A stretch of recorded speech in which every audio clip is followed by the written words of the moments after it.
تو زکوٰۃ کے مصارف بنا دیے، انما الصدقات للفقراء، سب سے پہلا مصرف ہے ان کا فقیر۔ فقیر کہتے ہیں جس کے بالکل تہی دست، جس کے پاس نہ گھر ہو، نہ ٹھکانہ ہو، نہ روزگار ہو، نہ کوئی ذریعہ معاش ہو، اسے فقیر اصطلاح میں کہا جاتا ہے، تہی دست۔ تو سب سے پہلا حق محتاجوں کا ہے، فقراء کا ہے۔ اس کے بعد والمساکین، اس کے بعد غریبوں کا حق ہے۔ غریب اصطلاح قرآن میں وہ ہوگا جس کے پاس کوئی جھونپڑا مکان یا رہنے کا ٹھکانہ بھی ہے، گھر بھی ہے، کچھ مزدوری بھی کرتا ہے، لیکن اس کی ضروریات پوری نہیں ہوتی، اتنی آمدن نہیں ہے اس کی کہ اپنی ضروریات آسانی سے پورا کر سکے، تو وہ غرباء کے ضمن میں آئے گا، وہ بھی مستحق ہے کہ زکوٰۃ سے اس کی مدد کی جائے۔ والعاملین علیہا، تیسرے وہ لوگ ہیں جو زکوٰۃ کو جمع کرنے پر مقرر کیے جائیں گے۔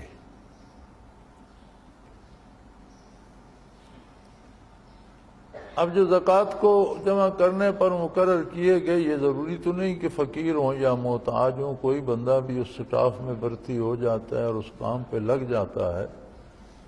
تو اس پہ مفسرین کرام نے اور علماء فقہ نے، فقہا حضرات نے بڑی لمبی بحثیں فرمائی ہیں۔ بہت سی بحثیں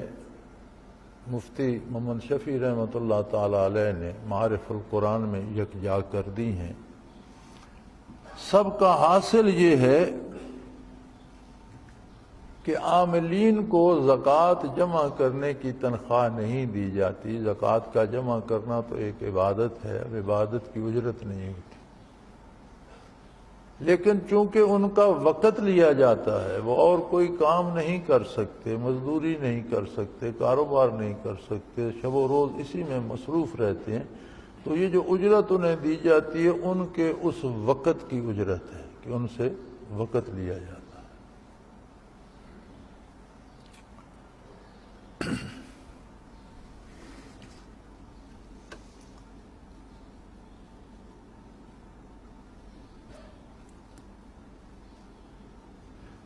اسی سے علماء نے، ائمہ مساجد، مدرسین جو قرآن و حدیث پڑھتے پڑھاتے ہیں، ان کی تنخواہوں کا جواز پیدا فرمایا ہے کہ قرآن پڑھانے کی تو اجرت جائز نہیں ہے، نماز پڑھانے کی تو اجرت جائز نہیں ہے، خود امام پہ بھی تو نماز فرض ہے، اس نے بھی پڑھنی ہے، دوسروں کو پڑھا دی تو اور ثواب ہوگا، اس پہ تنخواہ کس بات کی؟ تو یہیں سے اخذ کرتے ہیں علماء کہ اگر کسی کو پابند کر دیا جاتا ہے کہ تم نے پانچوں نمازیں یہیں پڑھنی ہیں، تم نے جمعہ کا خطبہ یہاں ہماری مسجد میں دینا ہے، تو وہ جو اس کا وقت لیا جاتا ہے، جو اجرت دی جاتی ہے، اس وقت کی ہے، عبادت کی نہیں ہے۔ نماز تو خود اس پہ فرض تھی، جمعہ بھی اس نے پڑھنا تھا، تو اس کی تو وہ تنخواہ یا اجرت نہیں لے سکتا، لیکن چونکہ اس کا وقت لے لیا جاتا ہے اور کوئی کام وہ نہیں کر سکتا، اس لیے اس کے وقت کی تنخواہ دی جاتی ہے۔ میں نے، اور بھی اللہ کے بندے بہت ہوں گے، لیکن میں نے ساری زندگی میں ایک بندہ دیکھا ہے، راولپنڈی کی ایک مسجد میں ایک پٹھان نوجوان امام مسجد تھے، نمازیں پانچوں پڑھاتے تھے، انہوں نے مسجد سے صرف ایک چھوٹی سی دکان مسجد کے دروازے کے ساتھ گلی کی طرف سی وہ لے رکھی تھی اور کوئی اجرت نہیں لیتے تھے۔ اس میں سارا دن اپنی دکانداری کرتے تھے، جب نماز کا وقت ہوتا مسجد آ جاتے، نماز پڑھاتے اور پھر اپنی دکان پہ چلے جاتے، تو اپنا گزارا اس سے کرتے تھے، مسجد سے تنخواہ نہیں لیتے تھے، اور یہ نہایت اعلیٰ مثال ہے۔ لیکن میں نے اتنی زندگی میں ایک ہی شخص دیکھا جو واقعی ایک مسجد میں مقرر ہے کہ پانچوں نمازیں اس نے پانچوں پڑھانی ہیں، پابند بھی ہے، لیکن وہ اپنے وقت کی بھی تنخواہ نہیں لیتا تھا کہ اتنا وقت بچ جاتا ہے جس سے میں روزی کما لیتا ہوں. مجھے یہ نہیں پتا کہ وہ دکان بھی مسجد کی تھی یا اس نے کرائے پہ لے رکھی تھی، چونکہ مسجد کے احاطے سے باہر تھی.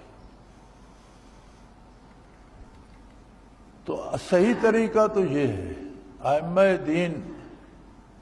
جنہوں نے فقہی راہیں متعین فرمائیں اور ساری عمر دین کی خدمت میں بسر کر دی،